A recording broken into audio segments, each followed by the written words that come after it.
Assalamualaikum warahmatullahi wabarakatuh. Bismillah, alhamdulillah, wassalatu wassalamu ala rasulillah wa ala alihi washabihi ajmain, amma ba'du.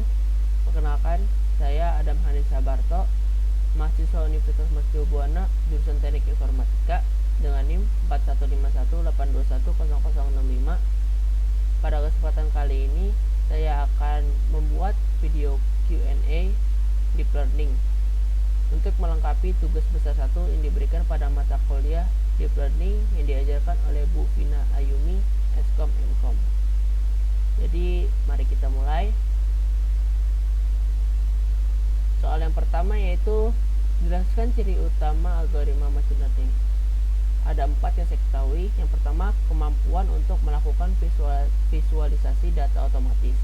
Machine learning menawarkan sejumlah alat yang menyediakan cuplikan data yang kaya yang dapat diterapkan pada data tidak struktur maupun struktur. Lalu yang kedua, otomatisasi yang baik. Salah satu ciri terbesar dari machine learning adalah kemampuannya untuk mengotomatiskan tugas yang berulang dan dengan demikian meningkatkan produktivitas. Yang ketiga, kemampuan untuk meningkatkan efisiensi ke tingkat berikutnya saat digabungkan dengan IoT. Berkat hype besar seputar IoT, machine learning telah mengalami peningkatan popularitas yang luar biasa. IoT telah ditetapkan sebagai area yang signifikan secara strategis oleh banyak perusahaan. Yang keempat, analisis data yang akurat. Machine learning hadir sebagai solusi terbaik untuk semua masalah.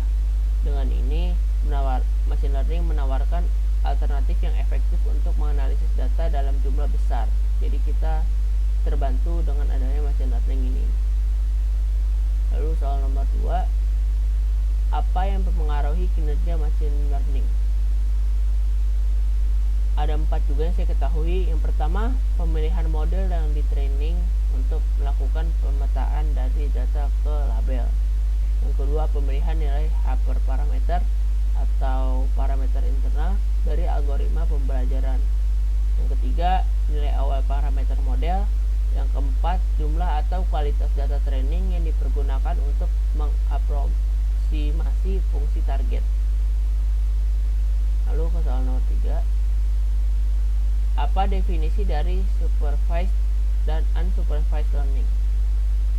Untuk supervised learning merupakan metode pembelajaran yang bertujuan untuk memprediksi variabel target sebuah data berdasarkan model yang telah di-training menggunakan himpunan data yang berlabel.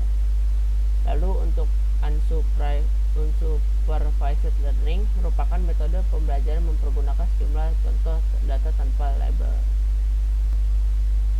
Lalu yang keempat, jelaskan secara singkat mengenai reinforcement learning. Reinforcement learning adalah tipe algoritma machine learning yang bisa membuat agen software dan mesin bekerja secara otomatis untuk menentukan perilaku yang ideal sehingga dapat memaksimalkan kinerja algoritmanya.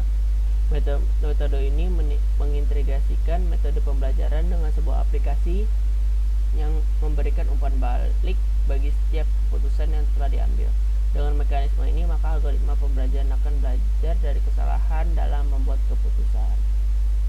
Lalu soal nomor 5, apa definisi dari deep learning?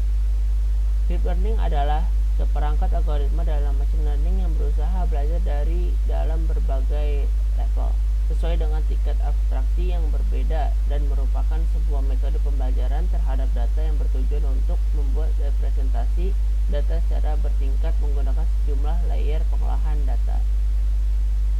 Lalu soal nomor 6, apa perbedaan machine learning dan deep learning? Ada beberapa perbedaan pokok, yaitu pertama, simplicity, yaitu data yang dipergunakan sebagai input. Proses pembelajaran tidak membutuhkan proses rekayasa sebelumnya. Yang kedua, scalability, proses pembelajaran model deep learning memungkinkan implementasi secara paralel sehingga bisa memanfaatkan GPU dan CPU. Nomor 3, versatility, proses pembelajaran deep learning tidak selalu harus melakukannya dari awal. Lalu yang terakhir, reusability, sebuah model hasil yang telah di-training menggunakan sebuah dataset berskala kecil. Lalu nomor 7, jelaskan konsep single perceptron. Single layer perceptron bisa dibilang merupakan salah satu teknik jaringan saraf tiruan yang paling sederhana. Jaringan ini hanya memiliki lapisan input dan lapisan output. Jaringan ini termasuk supervised learning, artinya metode pembelajaran yang dilakukan melalui contoh-contoh jaringan yang akan di-training dengan sekumpulan contoh-contoh yang diketahui input dan outputnya. Lalu untuk nomor 8, sebutkan tahapan perceptron training rule. Berikut adalah proses perceptron training rule. Yang pertama, inisiasi nilai synapse.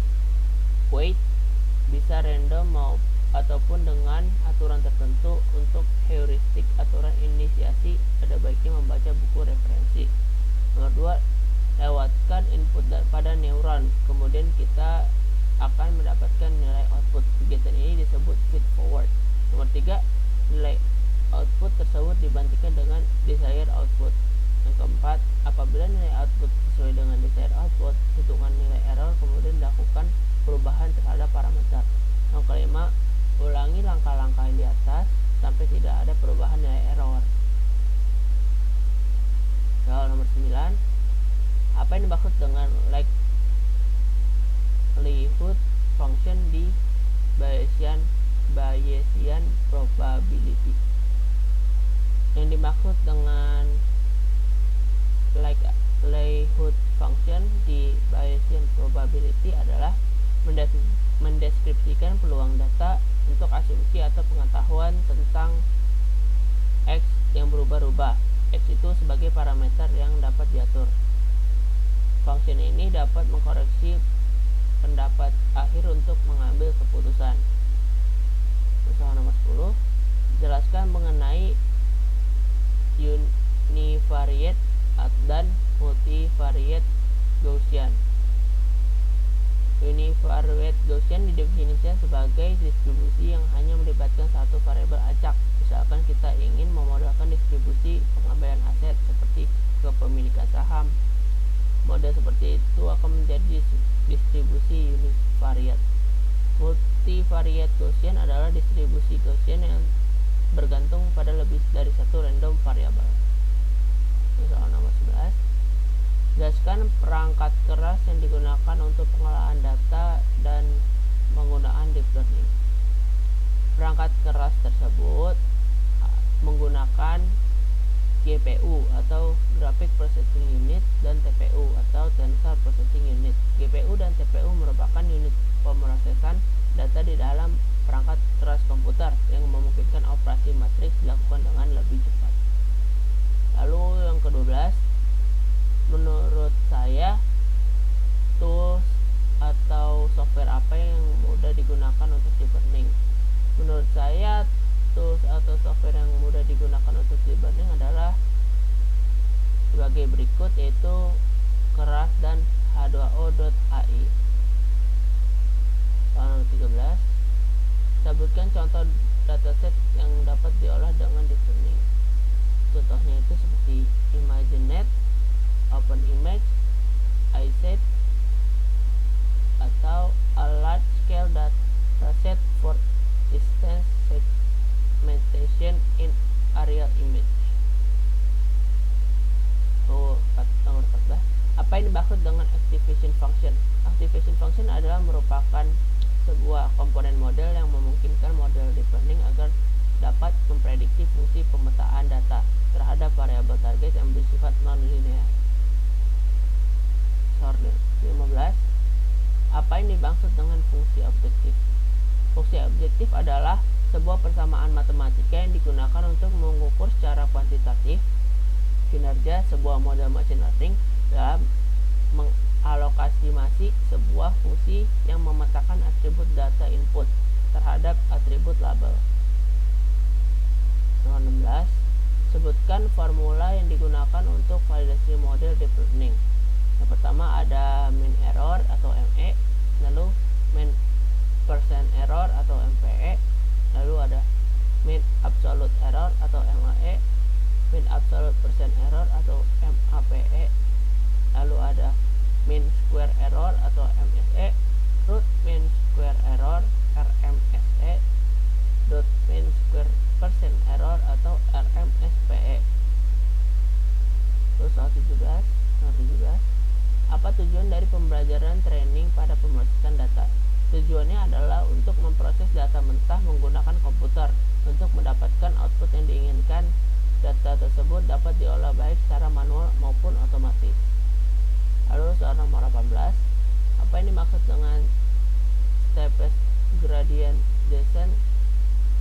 Yang dimaksud dengan steepest gradient descent adalah cara tercepat menuju titik rendah tetapi tidak pada global point of view.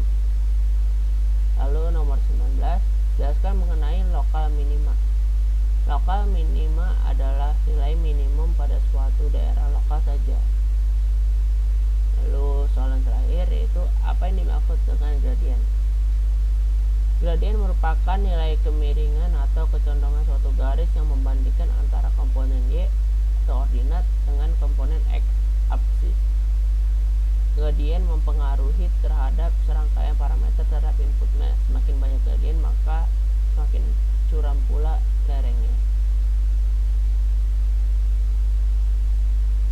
Ya, mungkin segitu saja video Q&A dibanding yang saya buat. Jika ada salah kata mohon maaf. Sekian dari saya. Assalamualaikum warahmatullahi wabarakatuh.